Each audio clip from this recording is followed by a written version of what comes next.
Today's topic is a tough one. It's tough for me to speak on, and I think it could be tough for many people to listen to. Today's topic could easily hit home for some of you. Perhaps it's not something that you are currently going through, but it could be something that you experienced in the past. Perhaps it could be a regret that you made in the past and hopefully a lesson learned. This is also a topic that I have been asked to talk about for the longest time, forever really. But it's a difficult one. And Amy and I have spoken a lot on relationships in our Wine Wednesday videos. But the dynamics of a Wine Wednesday video is a little different than me sitting down here and having a one-on-one with you.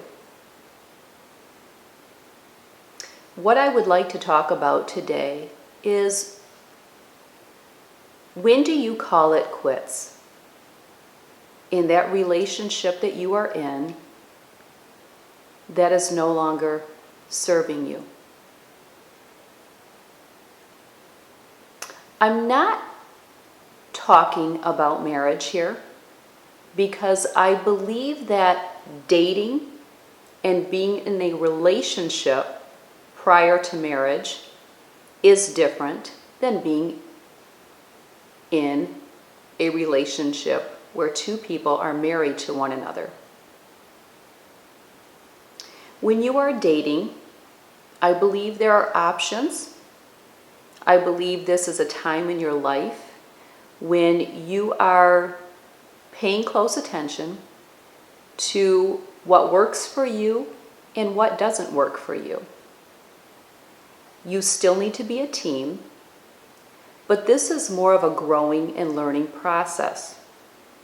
When you are married, you are still growing, believe me, and you are still learning. But the option of that partner not working for you in a marriage is one that you would have to decide for yourself is an option. The way I look at it is, if I am married, I have to do everything in my power to make that marriage work, no matter what the circumstance. You have to decide for yourself if that is how you feel. God wants all marriages to work, and He is working in all marriages.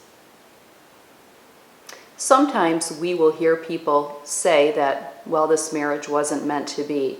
No, all marriages are meant to be. God is working on your marriage. He wants your marriage to work. But today's video is not about the topic of working through a troubled marriage. Today's topic is dating, and that person that you are dating, and that person that maybe at one time you thought was right for you. But as the relationship has continued, you have recognized that some red flags have went up, and perhaps this person is not for you. Maybe you're fighting really hard to make the person be for you, but if you were being completely honest with yourself, you would recognize that the person is not.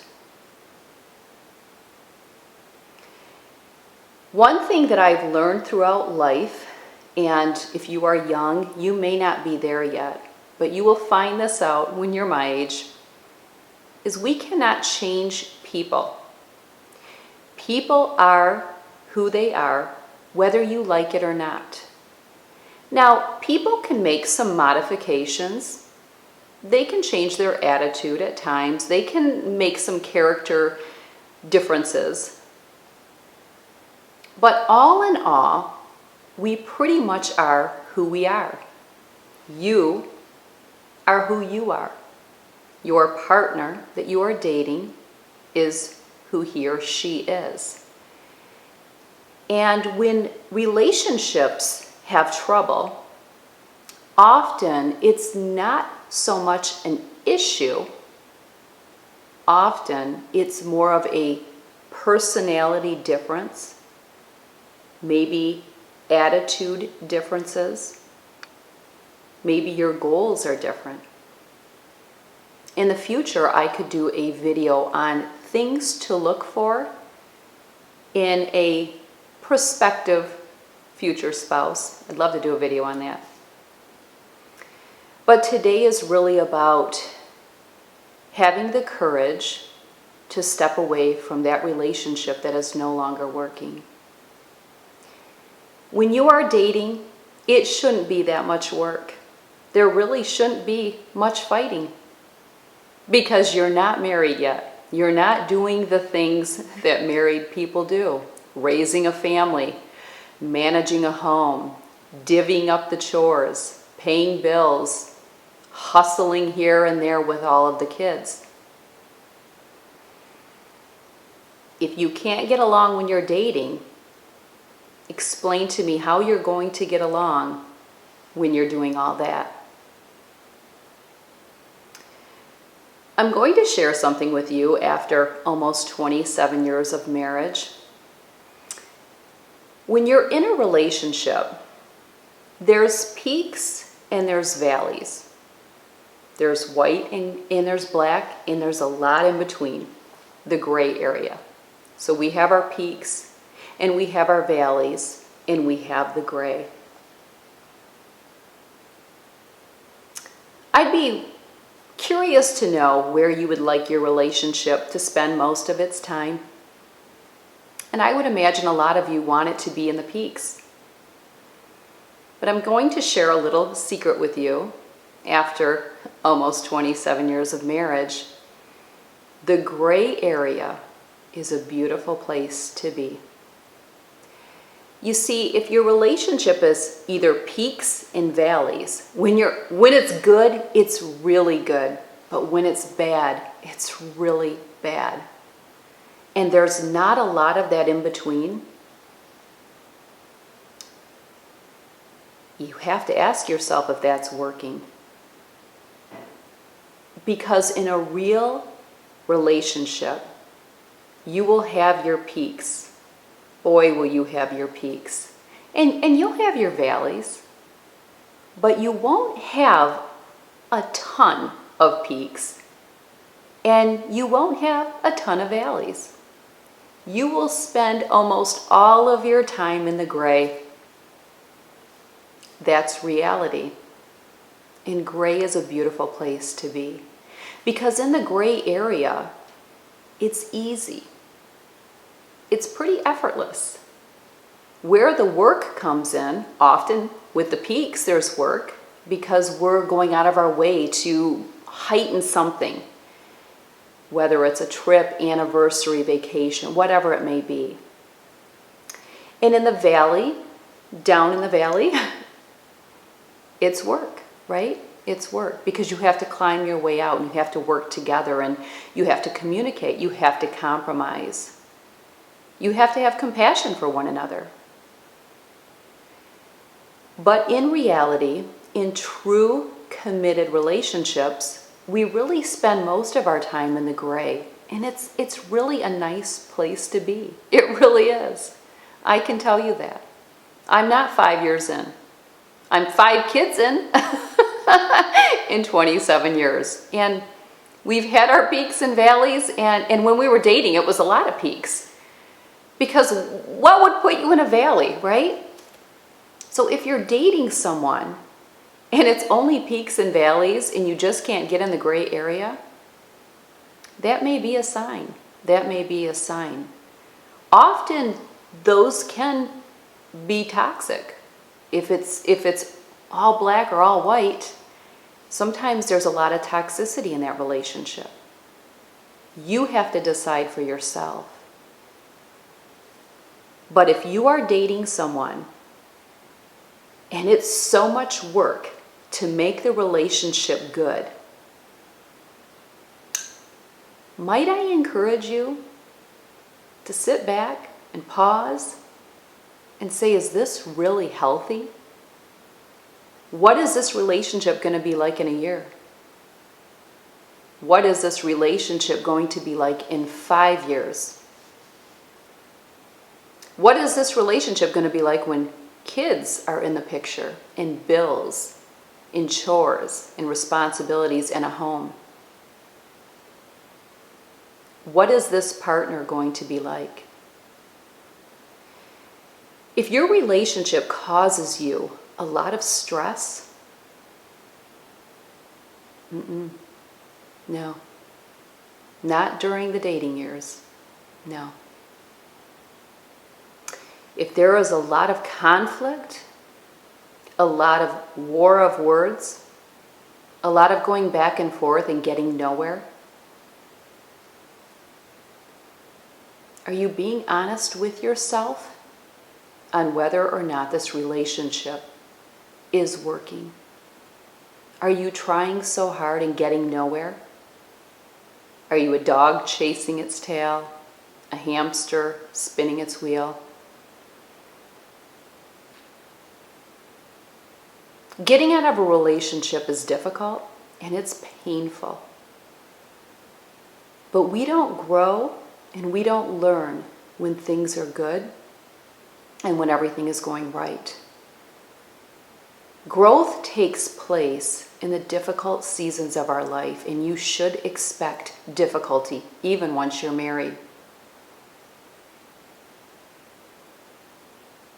When you are not in that relationship, it gives you an opportunity to sit back and say, wow, what do I need? What type of personalities work for me? Maybe temperament doesn't work for you. Maybe a partner who is really moody and is just up and down all the time doesn't work for you. That's okay. It doesn't make anybody bad or anybody wrong or make you right. The best thing you can do is sit back and assess, what are you contributing to a relationship and what areas do you need to make improvement on? Are you communicating with your ears? To make a relationship work, especially during the troubled times, you have to have two people that are willing to do a big thing. Listen. Listen with intent. You will never be able to fix a problem or to cultivate a relationship to where it needs to be if you cannot communicate effectively. But most of us can't shut our trap, or we can't stop with the fingers. War of words. Listen. Listen to what your partner's saying. And if your partner is not open to listening, and no matter how many times you try to communicate where you see areas of trouble or things that you would like to get out on the table to see if maybe we could go somewhere from here, you have to decide if that works for you. Dating is an opportunity to be really in tune and watching and listening. But it should not be a big challenge. It should not be stressful. It should be pretty much working most of the time. Probably a lot of peaks, very few valleys. And you'll be in the gray too, but a lot of peaks during the dating season. And that's what it is. You know, it's really funny. I think we all can say that we know of some marriages that made it through some really difficult trials and tribulations, trauma, really. I would be willing to bet that everyone watching that's at least my age, I guess, has witnessed at least one marriage, of someone they know, whether it's family, friends, a coworker, but have witnessed a marriage surviving something really big, like let's say an affair. And when we hear that, wow, man, I would have left her. She had an affair on him. I can't believe he stayed with her, or vice versa, whatever. We are usually shocked by that. But what I have recognized in life through my coaching sessions, being aware of some of those relationships, witnessing some of those, it is not so much the trials and the tests and the tribulations and the trauma that a married couple may face throughout their marriage. We can get through those. Couples can get through those. We don't want to, and we don't wish that on anyone, but couples can get through that. That's not what's difficult. What's difficult is when the person you are with, you just can't get along with. You butt heads no matter what. You can't deal with him playing the victim and you're always the bad guy. Or maybe you're the victim and he's the bad guy. And it's just a power struggle. And it's been going on and on and on. That is what we can't get through. We can get through trauma happening in a relationship if we work really hard at it. But difficult people, that's a toughie. And we can't mold anybody to fit exactly what we want, because we can't change other people. We can only change ourselves. People are who they are. And if your partner that you are dating is not working for you, and you are stressed all the time, there are hours in a week, days in a week, that you can't even focus at work because you are so distracted in the animosity that is going on in your relationship. You need to decide if this is worth it, because somewhere out there is someone that serves you and will work for you. And every day that you are spending in this relationship that does not work for you and does not serve you is another day that you are missing out on the person that you are going to spend the rest of your life with. And that person that you may now be contemplating of letting go deserves to have someone that serves him or her, and that he or she can have a wonderful relationship with, because there's someone for everyone out there. But don't waste another day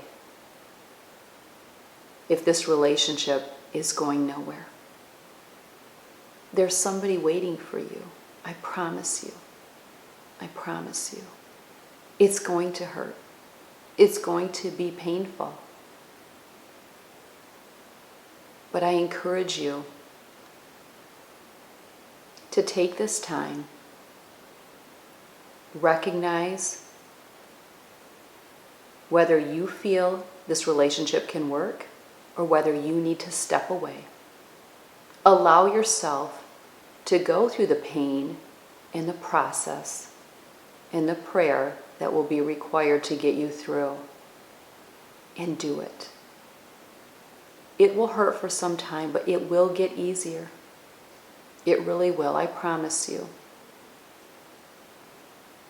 It will get easier. You will survive.